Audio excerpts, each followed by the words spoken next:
Salut tout le monde, j'espère que vous allez bien tous et toutes. On se retrouve pour une nouvelle émission, voilà, le Wrestling Show. Et pas dire décédé, hein, bien sûr, mais il est désormais changé, puisque décide maintenant le Wrestling Club. Voilà, le Wrestling Club qui dorénavant va tout simplement partir sur, non pas un show que je débrieferai, mais finalement sur l'actualité de la journée au sein du catch professionnel. Et justement pour cette première émission, eh bien, nous parlerons tout d'abord des shows qui ont été proposés, c'est-à-dire WWE SmackDown et AEW Rampage. On continuera à parler bien sûr du match qui a été proposé notamment en hommage avec le Rock et ses 25 ans de carrière. On reviendra bien sûr sur les renvoyés de la WWE et ce qui a été renvoyé et est-ce une bonne chose? Est-ce qu'il faut vraiment s'inquiéter de tous ces renvois au sein de la WWE? On reviendra également sur Johnny Gargano qui un contrat qui a priori va se terminer dans les prochains jours et justement doit-il re-signer ou doit-il pas re-signer? Et enfin on terminera bien sûr, et juste voilà, on fera tout ça et concrètement voilà. Allez, on va pas perdre de temps bien sûr, on a une actualité très très riche ce soir sur le Wrestling Club avec tout d'abord le show de WWE SmackDown qui a été proposé. J'ai noté voilà 4 faits marquants. On a bien évidemment la destruction des affaires du roi Woods, puisqu'on a eu, voilà, dans la page à gauche, la qualification de Sheamus pour, voilà, la team Raw SmackDown du Traditional Survivor Series match avec l'arrivée de Rich Roland. Sasha Banks qui bat donc Shotzi dans un bon match, et donc, eh bien, Big E qui est venu tout simplement attaquer les Bloodlines, et puis principalement The Tribal Chief, s'en est pris, et a donc failli porter un big ending sur le Universal Champion, Roman Reigns. Alors, qu'est-ce qu'on peut dire de ce show? Eh bien, le show était très très bien. Franchement, le show était très très bien. Très très bien mis en scène. Franchement, moi j'ai adoré. Franchement, tous les matchs étaient vraiment sympas. Là, il n'y avait pas un mauvais match. On peut parler bien sûr de ce qui s'est passé avec l'arbitre qui a fait un compte très rapide. D'ailleurs, l'arbitre qui est venu en disant voilà, etc. Et finalement, a été un petit peu trifouillé en disant voilà aujourd'hui non non mais attends moi j'ai rien à voir avec toi, je te connais pas, etc. Alors qu'a priori tu sais très bien que c'était bien sûr par rapport à ça, mais concrètement voilà, le show était bien construit, mais encore une fois je le redis une nouvelle fois, ça reste encore un show qui manque encore une fois au thème des Survivor Series, puisque on n'a quasiment pas parlé des Survivor Series. Le seul fait d'armes a été quand même, je rappelle quand même que Charlotte Flair n'a même pas daigné s'exprimer sur Becky Lynch et sur ce qui a été dit sur Becky Lynch. On n'a même pas un affrontement de des Team Raw ou des Team SmackDown. On est en train littéralement de devoir encore tricoter les équipes parce que malheureusement on est obligé de... Voilà, j'ai l'impression que la WWE a été dans une situation où ils se sont dit ben ouais, mais le problème, c'est qu'on savait pas trop quoi faire et tout. L'image le plus concret, on en parlera d'ailleurs demain, c'est la rivalité entre Charlotte Flair et Becky Lynch, où concrètement, on a eu quand même une petite confrontation entre Big E et Roman Reigns. Pas une seule confrontation entre Charlotte Flair et Becky Lynch. Pas le moindre rivalité entre la Team Raw et la Team SmackDown. Encore une fois, le show en lui-même est plutôt bon, mais est-ce qu'il fait builder les deux équipes? Est-ce qu'il donne envie à suivre finalement cette rivalité Raw versus SmackDown qui aura lieu cette année? Et ben finalement non. Moi je suis désolé. S'il y avait juste pas... Franchement, je vais vous dire la vérité. Moi, si j'avais vraiment... s'il fallait... Pour moi, s'il ne fallait pas mettre en avant ce genre de choses, et ben moi je considère qu'il fallait tout simplement repartir dans des Team Raw contre des teams... par exemple, je pense que la Team Bloodline contre la Team New Day, et ben ça aurait suffi. Est-ce que si on avait fait un truc comme ça aurait largement suffi? Avec notamment des trucs comme ça. Car si les titres universels, les titres de la WWE sont pas défendus une fois, on va pas non plus y aller. Je rappelle quand même qu'il y a un Brock Lesnar qui a pas fait ça. On peut parler du fait qu'on aurait pu mettre peut-être autre chose. Mais en tout cas, c'est une déception. Je ne sais pas comment sera le show des Survivor Series. Mais justement, voilà. Et d'ailleurs, on va parler quand même de quelque chose que je trouve encore une fois pathétique. Pour me parler comme ça. Que vous le savez, c'est les 25 ans de la première apparition de la carrière du Rock. Voilà, le Rock était apparu donc à 25 ans, donc ça vous donne 1996. Bon, mathématiques. 1996, donc il était à l'époque sous le nom de Rocky Maivia. Et donc il y a donc une bataille royale qui sera mise à son honneur. Et voilà, au niveau des noms qui ont été choisis, d'ailleurs pour information, donc 25 ans, 25 superstars, on peut citer notamment Sami Zayn, AJ Styles, on a notamment pas mal d'équipes comme les Street Profits, Apollo Crew et le Kanda Aziz, voilà, Humberto et Angel, il y a pas mal de petites équipes, hein, clairement, les Dirty Dogs, je vois les Viking Riders qui vous sont proposés. On voit Ricochet aussi qui a fait un très bon match d'ailleurs à WWE SmackDown, tu vas quand même mal dire. Donc voilà un petit peu ce qu'il y avait, Jinder Mahal, et l'arrivée d'ailleurs du premier match de Shanky, que Shanky d'ailleurs n'a pas fait pour l'instant pas fait d'apparition depuis quelques temps, et notamment l'arrivée aussi de R-Truth, ça aussi ça m'a un petit peu étonné. J'espère qu'ils ne feront pas gagner R-Truth quand même, et pour l'instant pas de récompense sur ce que aura, pourquoi il y a cette bataille royale, etc. Euh, Concrètement, moi, de cette bataille royale, j'en trouve aucun bénéfice. Je veux dire, à part donner du spotlight aux 25 superstars qui finalement sont là, moi, mon point de vue là-dessus, c'est que je trouve que ça ne donnera pas un côté garanti du rock. Soit le rock, moi je vais dire la vérité, soit le rock était là, soit le rock était présent, soit le rock était pas là, et à ce moment-là, tu fais rien. Là, tu peux pas faire. On a l'impression que tu fais un. Allez, il faut faire un truc. Putain, le rock, peut-être qu'il sera. Alors, s'il est là après. Attends, je précise quand même. Si le rock est finalement là sur Survivor Series, je vais dire ok. Parce que ça sera une petite apparition. J'imagine peut-être un petit message, etc. Mais s'il n'est pas là en vrai, en direct, je considérerais que c'est une énorme connerie. Toi, tu peux. Et là, à ce moment-là, bon, bah voilà, la bataille royale donnera un petit aspect, pour ainsi dire. Toi, tu peux pas. Et à ce moment-là, tu oublies le concept. Mais tu peux pas mettre un thème et te dire, ça fait 25 ans. Vas-y, on va faire comme ça. Non. Là, l'idée, s'il n'est pas là, l'idée est à chier.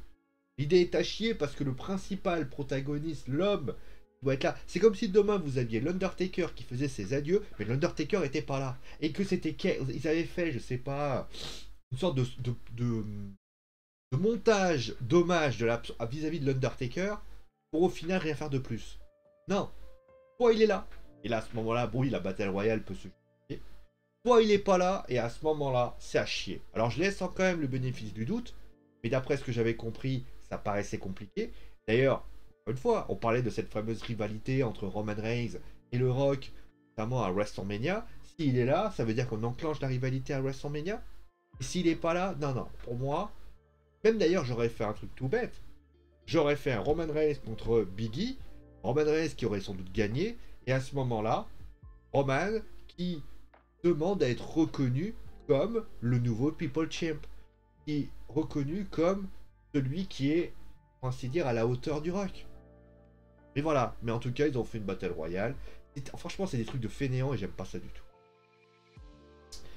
On va continuer maintenant à parler, on va revenir rapidement sur AEW Rampage qui clignote, et oui, qui clignote, je savais pas que ça clignotait, mais écoute, c'est pas mal, hein, écoutez, hein, on va pas se plaindre. Hein. On va pas se mentir, 3 matchs qui vous est proposé, donc on a eu, donc je vais vous donner les matchs en question. On a eu donc match en question. Donc il y avait Darby Allin qui faisait face à Billy Gunn. Jet Gargill qui faisait face à Red Velvet, et enfin donc en main event les Luchasaurus Express, c'est-à-dire Jungle Boy et Luchasaurus, qui faisaient face donc à Bobby Fish et à Adam Cole. Match par équipe. Alors au demeurant, le premier match était pas mal, franchement, entre les deux. Franchement, j'avais vraiment un peu peur avec Billy Gunn. Franchement, c'était un bon match. Franchement, j'ai pris beaucoup de plaisir à ça. Jet Gargill, j'ai rien contre elle, mais alors, au bout d'un moment, il va falloir peut-être qu'on lui mette un peu de résistance à Jet Gargill, parce qu'elle... Alors, on va être très clair, soit tu considères que Jet Gargill, c'est une puissance née, et qu'à ce moment-là, bah, tu l'as fait squash et tout, et peut-être qu'à un moment donné, tu lui donnes peut-être un match de championnat pour le titre, parce qu'au bout d'un moment, ça commence à sentir bien le roussi quand même, de l'avoir tourné, de la voir devenir si dominante, mais pour la donner aucun lien par rapport à ça. Donc voilà, concrètement voilà.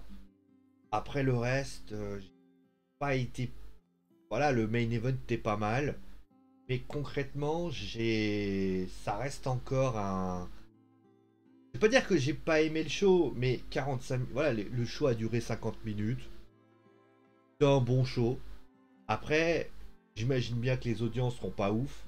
Mais c'est vrai qu'à 22 h c'est compliqué. En tout cas, ils font ce qu'ils font pour faire le bon show. Mais après, c'est vrai que moi, je serais eux, j'essaierais peut-être de trouver un autre point. Parce que c'est vrai que ça me paraît quand même compliqué. Voilà.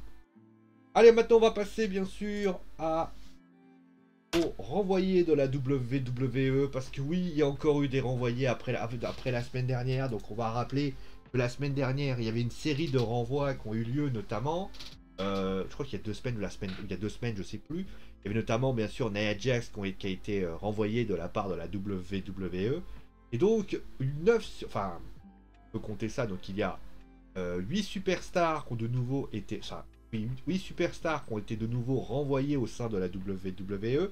D'ailleurs, ça a commencé à faire parler, notamment la compagne de John Morrison, c'est-à-dire Frankie Monette, a d'ailleurs envoyé un petit message en disant qu'il ne fallait absolument pas intégrer cette fédération, qui n'avait pas un côté humain, etc.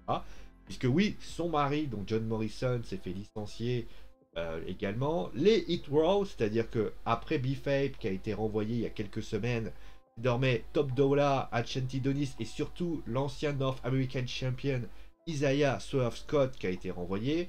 Tegan Knox, c'est vrai que j'en parlais d'ailleurs lundi, qui était totalement aux abonnés absentes, qui a été renvoyé. D'ailleurs, c'est quand même une surprise parce qu'on sait que Tegan Knox a notamment plusieurs fois subi de lourdes blessures. Et le moment où elle pose ses pieds du côté de SmackDown, c'est là qu'elle réapparaît quand même. C'est quand même incroyable. Et puis après, là par contre c'est extraordinaire, Shentorn.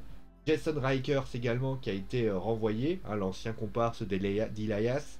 Et enfin celui qui a été renvoyé, vous souvenez-vous, c'était où il y a 1 an et demi, souvenez-vous, on avait fait d'ailleurs une storyline dessus par rapport au show au Cruiserweight Champion. Drake Maverick, qui a de nouveau été renvoyé. D'ailleurs, lui, c'est un peu aussi une surprise. Parce qu'il avait un petit spot, notamment avec R-Truth et Akira Tozawa. Là, voilà, ça a à nouveau été un renvoi. C'est clairement. Alors, on va pas se mentir, la liste est plus courte. Voilà, clairement. Bah, j'ai envie de dire que si on enlève, donc il y avait donc Tegan Knox, je sentais le truc arriver. Drake Maverick, ça a été une surprise parce que clairement, moi je m'y attendais pas trop, mais d'un côté, au vu de ton utilisation, ça m'étonne pas. Shentorn et Jason Rikers non plus. Shentorn et Jason Rikers. D'ailleurs, ça me fait penser notamment, attention, à Elias, qui n'a pas réapparu depuis des semaines. Attention à ce qu'il ne devienne pas un des prochains renvoyés de la WWE. Attention, il avait voulu changer de gimmick, etc. Par contre, là où c'est surprenant, c'est d'abord les Hit Raw, parce qu'on pensait que les Hit Raw avaient notamment une ambition par rapport à eux. On les avait vus la semaine dernière, et ça avait l'air de plutôt bien marcher. On les avait vus lutter, ça faisait peu de temps. D'ailleurs, la WWE les avait mis en avant dans les premiers draftés, donc on pouvait imaginer peut-être un vrai spot avec les 3 présents. Et c'est pas du tout ça, les mecs ont été littéralement licenciés par la WWE. Alors après, on peut imaginer 2 cas de figure. Soit il y a eu un problème en coulisses qui explique que par exemple le départ de B-Fape a mal été accepté par tout simplement le reste du clan. Ou alors, concrètement, les mecs n'avaient pas de plan en fait, et voilà, il fallait les dégager, etc. Mais c'est vrai que c'est étonnant de les voir dégager, surtout un mec comme Isaiah Swerve Scott, quand même pas un mauvais lutteur, qui pourrait, et notamment si les Hit Raw décident de se reformer dans d'autres fédérations, peuvent faire très très mal. C'est une bonne équipe, et là je suis quand même assez surpris par ça. Et enfin John Morrison. John Morrison c'est un peu particulier, parce que John Morrison, depuis qu'il est revenu malheureusement, on pourrait faire un bilan de John Morrison, hein, clairement. John Morrison concrètement, c'est un lutteur qui a un talent extraordinaire. On le sait, Johnny Nitro, Johnny Mundo, c'est un lutteur qui a fait de grandes choses sur le circuit international. Parce que quand je dis, on parle beaucoup souvent de la produit, mais Lucha Underground, NJPW, bien sûr la TNA, Impact Wrestling, avec notamment Taya Valkyrie avec Afro Monette, il y a quand même du bonne chose. Alors, j'imagine que l'agressivité de Frankie Monette est sans doute liée à ça. Soit, alors, ça pareil que pour les Hit Raw, soit John Morrison a décidé de s'en aller. On l'a pas vu lundi à Raw. Donc on peut imaginer par exemple, peut-être que John Morrison a décidé de s'en aller de lui-même. Ou là, il voulait partir. il en avait ras-le-bol de ce qu'on faisait de lui. Ça peut être la première éventualité. Soit il dégageait après. Mais à ce moment-là, il fallait dégager tout le monde. Tu vois, quand t'as dégagé Kefli, t'as dégagé Miarim ensemble. Voilà. Moi, de mon point de vue, je trouve que... Alors, le renvoi est pas totalement étonnant. Parce que concrètement, John Morrison, fallait quand même s'y attendre. Le Miz étant plus là, John Morrison, a priori, était quand même plutôt exposé. Voilà. Il était présent surtout en coulisses. Il apparaissait assez peu. Au niveau des matchs, et quasiment plus. Hein, on se demandait d'ailleurs qu'est-ce qu'il faisait. Moi, de mon point de vue, je pense que John Morrison, on va dire que il y a des gens, voilà, quand je dis par exemple Tegan Nox, quand même mal parce que la petite, elle a tout ce qu'il fallait pour s'en sortir. Tu prends Shentorn, on l'a pas trop utilisé, les wow, voilà, on devait faire beaucoup mieux. Mais alors, John Morrison, c'est quand même un lutteur qui a été sous-exploité. Qui a été sous-exploité et malheureusement, les renvois, qu'il se fasse renvoyer, je trouve ça bien. Il ira peut-être dans d'autres fédérations, ou je ne sais pas, mais peut-être à la AEW, il pourra justement. Ah bon, par contre, voilà. Si j'ai un conseil à lui donner, qu'il n'aille pas à la AEW. Il a Impact, il a la New Japan Pro Wrestling, et je pense que s'il y a un conseil que j'ai à lui donner, peut-être de faire encore plus un gros nom, qui fasse mettre la gueule de la W. Voilà. Encore des renvoyés, enfin bien évidemment, c'est quelque chose qui est malheureux. Quand on parle de coupure budgétaire, je trouve ça quand même assez étonnant. Parce que la WWE avait annoncé des bénéfices. Et au final, on se retrouve avec des coupures budgétaires. Alors soit les bénéfices ont été grossis, soit tout simplement, passe un truc plus grave à Stanford. La WWE vit peut-être quelque chose qu'on ne sait pas. Mais il y a quand même des choses étonnantes. Après, on va pas se mentir, hein, Blizzard, on fait Diablo et tout ça, bon, je pense que vous savez, avait licencié des personnes, alors qu'ils faisaient du double bénéfice. Hein. C'est pas quelque chose qui leur fait peur, mais il y a un truc par contre qui m'étonne un peu, et je voulais justement vous en faire part. Je trouve que c'est étonnant de renvoyer des gens alors qu'il y a des live events, etc. Donc voilà, ça c'est mon avis là-dessus. Voilà. Et on va terminer peut-être avec un homme qui lui ne sera peut-être pas renvoyé, mais qui va sans doute peut-être s'en aller. C'était Johnny Gargano. Alors on va revenir sur son cas à lui. En fait, Johnny Gargano, vous savez, a un contrat à la WWE.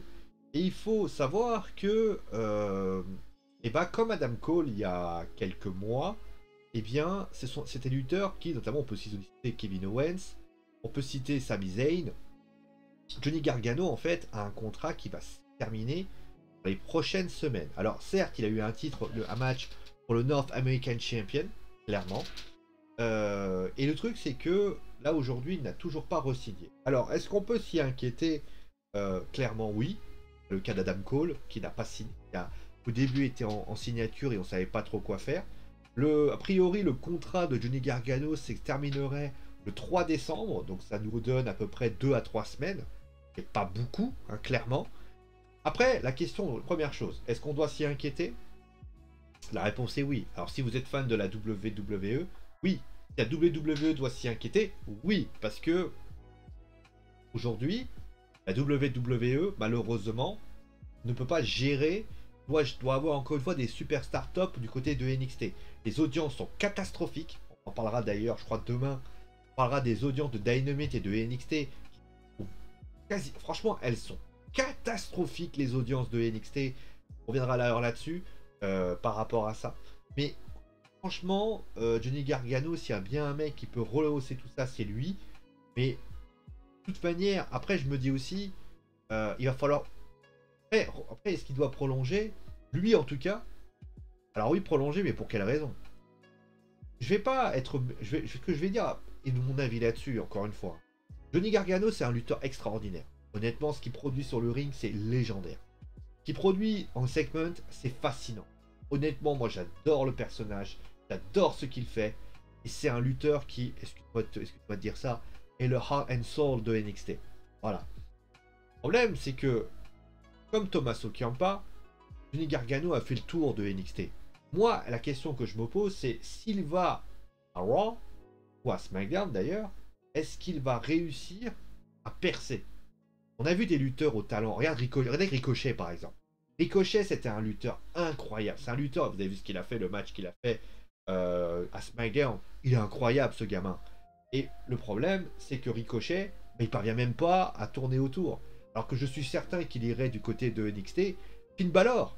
Finn Balor qui était notamment dominant et qui était quand même le lutteur numéro 1 de NXT, qui avait fait son retour à NXT, qui avait repris du label et tout. Aujourd'hui, il n'est plus que l'ombre de lui-même. À part un match contre Roman Reigns où il a été devenu le Demon King, il s'est fait défoncer, on ne sait même pas pourquoi il est tombé de la corde, tellement voilà. La WWE ne fonctionne pas souvent sur un système de talent. Elle fonctionne sur un système de sympathie. Ouais, on va dire ça comme ça, de capital sympathie. C'est-à-dire que si la WWE elle vous aime bien, vous allez pousser. Sinon, vous allez vous faire dégager. Après, l'histoire Hip Raw peut changer l'affaire. Mais voilà, en tout cas, voilà ce qu'on avait à dire. Voilà. Mais en tout cas, Johnny Gargano, s'ils veulent le faire prolonger, c'est quand même qu'ils ont confiance en lui. Mais j'imagine que En fait, il y a un dernier point aussi, après on terminera l'émission. Je trouve que du côté de la WWE, il y a une chose par contre que... Le comportement de vouloir renvoyer les superstars de la WWE n'aide pas non plus à une sérénité à vouloir conserver. Johnny Gargano, quand il voit ça, Johnny Gargano, s'il voit par exemple des mecs être renvoyés ou non, bah, dans son cerveau, il va se dire, ben, pourquoi je prolongerais dans une fédération qui est en train littéralement de faire le ménage? Moi, je vous dis la vérité, je suis lutteur dans n'importe quelle fédération. D'ailleurs, demain, on me demande d'engager des... Alors, on me demande, on me propose un contrat, etc. J'ai pas envie de venir. Ça aussi, vous voyez, pour l'histoire des renvoyés, on pourrait le dire ça aussi. Il n'y a pas une bonne dynamique à la WWE dans ce domaine-là, et aujourd'hui, il ne rassure pas. Voilà. Bon, voilà un petit peu ce qu'on avait à dire. J'avais à dire durant cette première émission, voilà, du Wrestling Club, voilà, dorénavant qui va s'appeler comme ça. Alors bien sûr, Wrestling Club, Bullet Club, hein, vous avez compris que là, pour ainsi dire, vous mettre un peu les choses en place. On va se retrouver bien sûr demain hein, pour une nouvelle information. Bien évidemment, on va parler des Survivor Series. J'aurai le temps voilà, de déverser mon venin sur les Survivor Series et sur ce qui a été proposé. On reviendra également sur les autres. Alors, on reviendra également sur une rivalité et une rivalité en particulier à faire un focus. C'est bien évidemment la rivalité entre Charlotte Flair et Becky Lynch. Qui doit-elle gagner? Qui doit gagner? Voilà, c'est la question que tout le monde va se poser. Qui doit gagner? On reviendra également sur les audiences de NXT qui sont catastrophiques. Comment relever NXT? Voilà, ça va être la grande question. Parce que là, les audiences sont pas bonnes du tout. Et bien évidemment, s'il y a d'autres informations qui arrivent et qui nécessitent bien évidemment un focus, on fera par rapport à ça. A noter d'ailleurs que l'émission aura lieu sans doute soit tous les jours, mais pour l'heure, pour l'instant, me donne quand même un droit de réserve. Il faut quand même que je vous sorte l'émission. A priori, ça sera sans doute 21h30. Pour être tranquille, vous proposer l'émission, faire les choses bien pour ainsi dire. Voilà. En tout cas, j'espère que le format vous a plu. Dites-moi d'ailleurs ce que vous en pensez. Et bien sûr, on se retrouve très très vite pour une nouvelle émission. D'ici là, portez-vous bien. Pour information, ce soir, il y aura le match entre le Paris Saint-Germain et le FC Nantes. Vous avez aimé si vous aimez le foot, vous êtes les bienvenus. Allez, prenez soin de vous, amusez-vous bien. Et ciao les amis. Ah, c'est trop long.